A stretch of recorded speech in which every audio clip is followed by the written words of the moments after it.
I want to go through the get metadata activity. If you want to get information about your files that are, let's say, in your Azure Data Lake Gen 2 storage account, your blobs basically, you can use the get metadata activity. If you go onto the documentation page, or just scroll down, you will see that this particular activity can connect on, let's say, Azure Data Lake Gen 2. You can get what is the item name, the item type, the size, when it was created. So this is not possible when it comes on Azure Data Lake.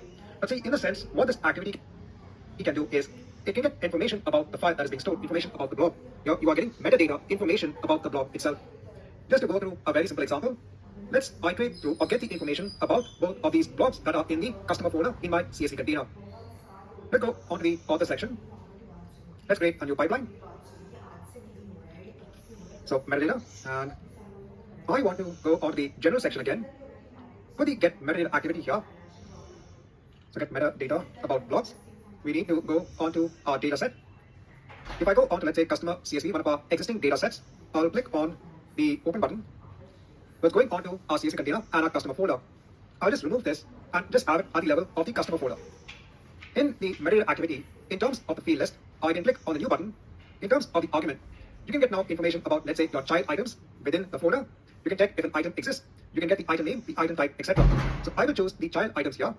Let me publish this particular pipeline and just run it as it is. I'll trigger the pipeline and let's wait till this is complete. Now once this is complete, I'll click on view the pipeline run. I want to go onto the activity.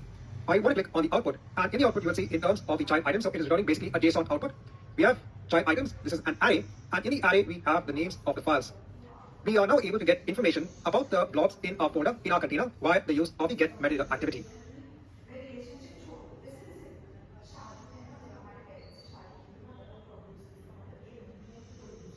Now in this chapter, I want to extend the functionality of our pipeline, which we've seen in the earlier chapter when it came on to getting metadata information about our files. I want to add another activity that's known as a for each activity. What I want to do is, for each of the files, based on your file name, I want to transfer their contents onto a table in our dedicated SQL pool.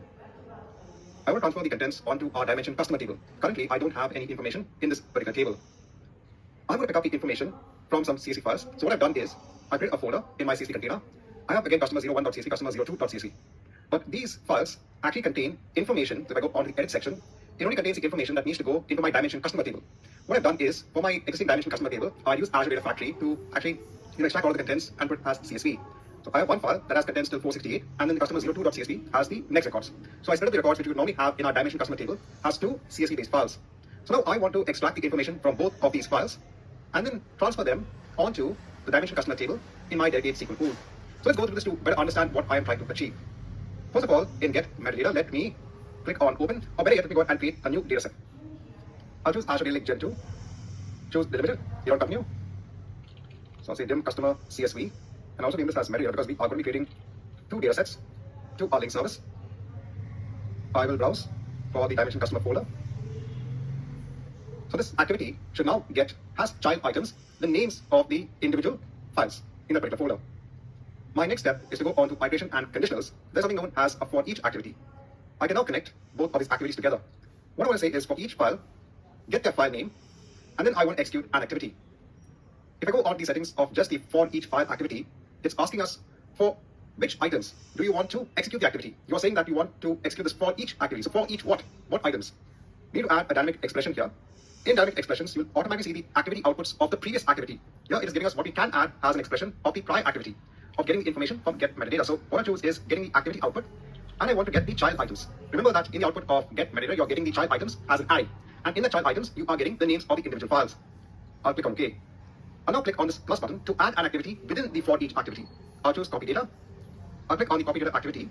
I said now I want to go through each and every file and transfer them onto my dimension customer table. First, let me do my sync. We're going to create a new sync data set. Just choose Azure Synapse. Choose dimension customer, ODB. Choose my link service. I mean, I should be having all your data set in place, but that data set could be having even the surrogate key that we defined for our table in terms of the schema structure. So just to have kind of a clean slate, I'm having a new sync data set. I'll just choose bulk insert to make it simple. Now in terms of my source, so this is the tricky part. Let me define a new source data set. This is going to be my Azure Data Lake again, here on continue. Again delimited, here on continue. So I put dimension customer CSV, but this is for our copy data activity. Same our link service. I'll browse for the dimension customer folder, but that's it. And actually in my information also, I do have the first row has the header. I'll click on OK. So now, what we need to do is we need to somehow ensure that the file name is passed on to the source here for this copy data activity, which is within the for each file activity. Remember, in the settings of for each, we are getting the output of the child items. That means the child items array, each item is now available to all of the activities that are defined here. Hence, in the copy data activity, we need to now extract those individual file names. For this, I'm going to open up this particular data set. So this is in the copy data activity. I'm going to define a parameter that we can later on define here. See, we need to specify the file name here, each individual file name. Our initial get metadata is only going onto the folder because it's going to extract the file names of the files within the folder.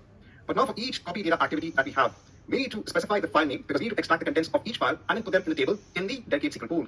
Hence, in the connection, we need to specify now the file name. The way that we can do this is let's add a parameter. Remember, we discussed parameters earlier on. I'll put the parameter as file name, and then in the connection, if I add dynamic content, I'll put file name here, click on OK. Then going on to my copy data activity again, in terms of the sync, you will see you're getting the value when it comes onto the file name. Then we add dynamic content. We can now choose each item and the name.